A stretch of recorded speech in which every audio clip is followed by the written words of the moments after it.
नौकरानी एक घर के लिए कितनी जरूरी होती है, आइए देखते हैं। अरे बहू, ये देख, सारा साबुन बर्तन में रह गया। ये नौकरानी कोई काम नहीं करती, गंदा काम करके चली जाती है और ढेर सारा पैसा ले जाती है। अरे मम्मी जी, उसने तो साफ किया ही था। मेरे ही हाथ से इस ग्लास में सर्फ गिर गया था। अरे बस कर झूठी, उसे बचाने के लिए सारी जुगत लगा ले, लेकिन मैं तो इसे निकाल कर ही रहूंगी। हमारे जमाने में ना कोई नौकरानी थी और ना ही ये चिकने बर्तन। चूल्हे के जले बर्तनों को राख रगड़ कर साफ किया करती थी मैं। अरे माँ जी, मैं कहाँ बचा रही हूँ उसे। और वैसे भी आजकल नौकरानी जरूरत नहीं, स्टेटस सिंबल बन गया है। अब आप बताओ, मैं मुन्ना को नीचे घुमाने ले जाऊं तो लोगों से क्या बोलूं? झाड़ू पोछा खुद लगा रही हूँ। लोग सीधा यही पूछते हैं कि कौन सी नौकरानी काम कर रही है तेरे घर पर। अरे बस कर, ये भी कोई बात होती है? मम्मी जी, आप नहीं समझेंगी। शाम को नौकरानी घर आकर काम कर ही रही होती है कि सास को कहती है, माँ जी एक बात बोलूं, बुरा न मानना।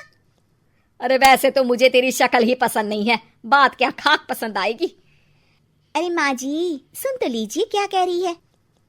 तो मैंने कौन सा उसका मुंह पकड़ लिया है? अरे माँ जी, वो लाल साड़ी पहनती हो ना पहना करो। सास का गुस्सा अब तो 7वें आसमान पर होता है। अरे वाह जी वाह, क्यों ना पहना करूं? और तू होती कौन है ये बताने वाली कि मैं क्या पहनूं क्या ना पहनूं? अरे माँ जी, पूरी बात तो सुन लो, वो बोलना क्या चाह रही है। अरे बुरा न मानो आंटी जी। अरे कौन है आंटी? अपनी उम्र देखी है तूने? 2-4 साल ही छोटी होगी मुझसे और मुझे आंटी बोल रही है। बहू सर पर हाथ रख लेती है।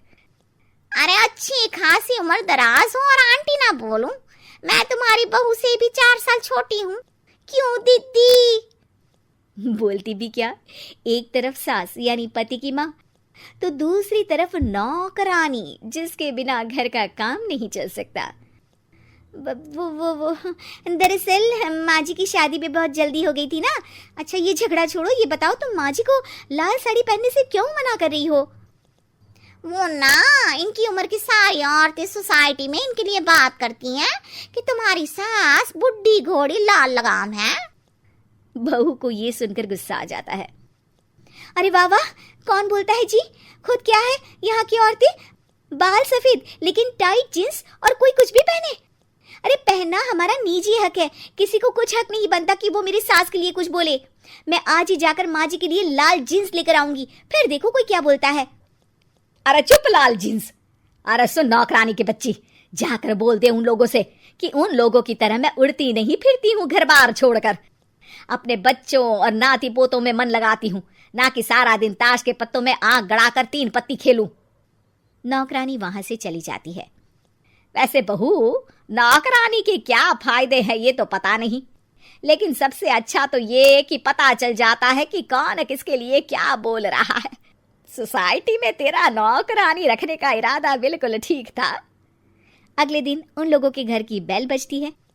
बहू दरवाजा खोलती है कि सामने कुछ औरतें खड़ी होती हैं। अरे बहू, कहाँ है तेरी सास? बुला जरा। अरे बहन जी, आप सारी एक साथ आइए आइए, कैसे आना हुआ? अरे 3 पत्ते खेलने आई हैं, क्यों खेलोगी? क्यों नहीं, वैसे भी बड़े दिन हो गए, एंटरटेनमेंट हुआ नहीं। बहू जा जाकर पकोड़े तो बना ला। अरे बस करिए, आगे कुछ पीछे कुछ। वैसे तो कहती है कि परिवार पर ध्यान देती है, हमारी तरह 3 पत्तियां नहीं खेलती। हमने कौन सा परिवार छोड़ दिया? सास सक पका जाती है। अब ये किसने कहा? मैं तो कहती हूँ कि मैं भी थोड़ा बाहर निकलूं।